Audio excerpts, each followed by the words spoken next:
Assalamualaikum Pak Somad. Waalaikumsalam.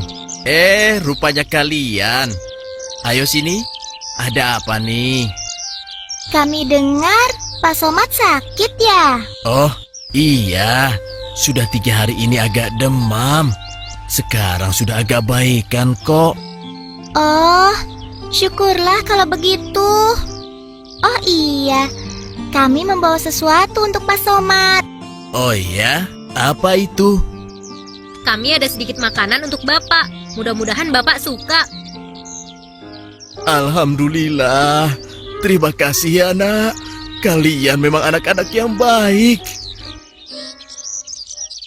Loh, Pak Somad kok kelihatannya sedih sekali? Kenapa?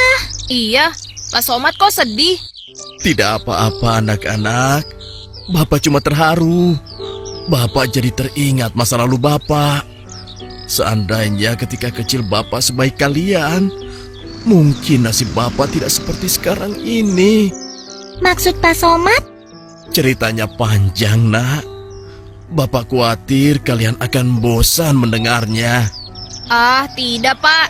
Kami sangat senang kok bila bisa mendengarnya. Iya kan teman-teman? Iya, Pak, benar. Baiklah, begini ceritanya. Ketika Bapak seusia kalian, tidak banyak kebaikan yang Bapak lakukan. Sedihnya, Bapak justru akrab dengan kenakalan dan keburukan lainnya.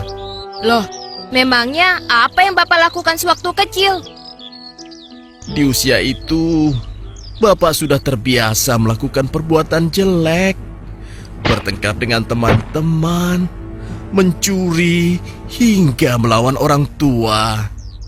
Sampai puncaknya, Bapak diusir dari rumah. Lalu, Pak Somad tinggal di mana? Bapak tidak tinggal di mana-mana. Bapak pergi ke terminal bus, ke pasar-pasar, ke emperan toko, dan kemana saja tak tentu arah. Lalu, Bapak makannya bagaimana? Bapak makan apa saja yang bisa Bapak makan. Tak peduli halal dan haram. Hah? Berapa lama Bapak menjalani semua itu? Cukup lama, Nak. Sampai pada suatu hari, Bapak jatuh sakit yang teramat parah. Lalu, siapa yang merawat Pak Somad? Terus, bagaimana sampai Pak Somad bisa ada di tempat ini? Itulah kebesaran Allah, Nak. Di tengah kepayahan dan kesendirian Bapak, ada seorang ustadz yang menolong Bapak, mengobati hingga Bapak sembuh. Ustadz itu pun membimbing dan mengajarkan banyak hal, terutama tentang hidup dan agama, hingga Bapak benar-benar tersadar dan bertobat kepada Allah atas segala dosa yang pernah Bapak lakukan. Sejak itu pula lah Bapak bertekad untuk hijrah dari kegelapan hidup di masa lalu menuju hidup yang terang di bawah naungan Islam.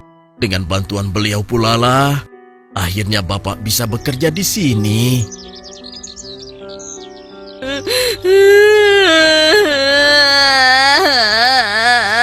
Sudah, Dok. Istighfar.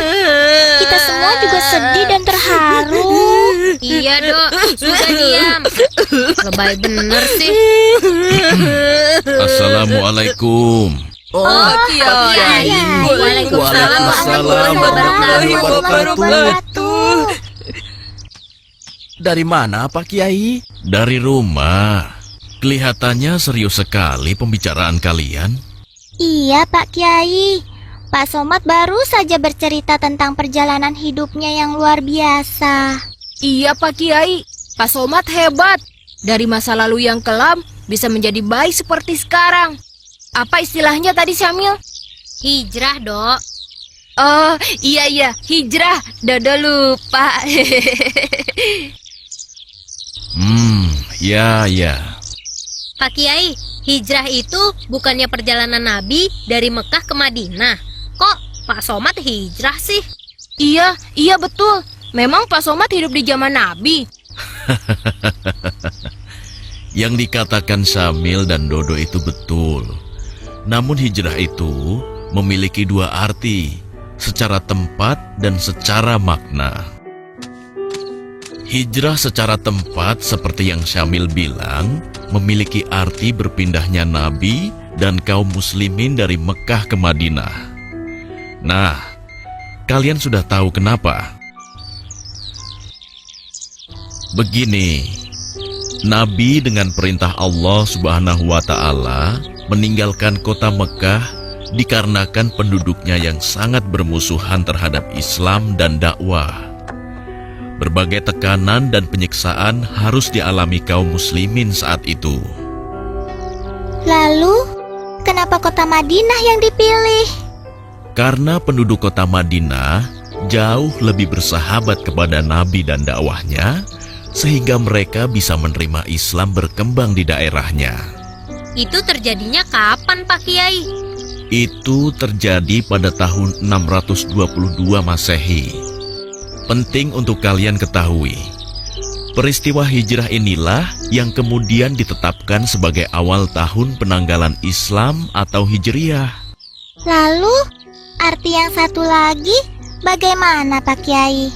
Arti yang kedua hijrah secara maknawi, yaitu berpindahnya seseorang dari perilaku buruk kepada yang baik, dari kemaksiatan menuju taat kepada Allah Subhanahu wa Ta'ala, dari kegelapan menuju cahaya Islam. Dan itu bisa terjadi kapan saja dan oleh siapa saja, termasuk apa yang terjadi pada Pak Somad ini. Oh, begitu ya. Syamil pikir hijrah itu cuma perjalanan Nabi dari Mekah ke Madinah. Iya, Dodo pikir juga begitu.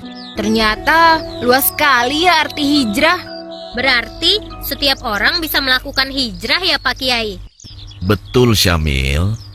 Berarti kalau di rumah Dodo makanannya tidak enak, terus Dodo pindah ke warung, Dodo melakukan hijrah juga dong.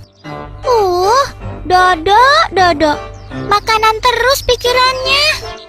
Hehehe, Dodo gitu loh.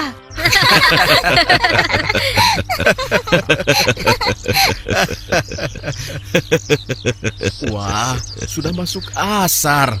Saya azan dulu Pak Kiai. Alhamdulillah. Silahkan Pak Somad. Permisi. Ayo, kita bersiap-siap. Yang belum wudu, cepat berwudu ya. Oke deh, let's go. Dodo.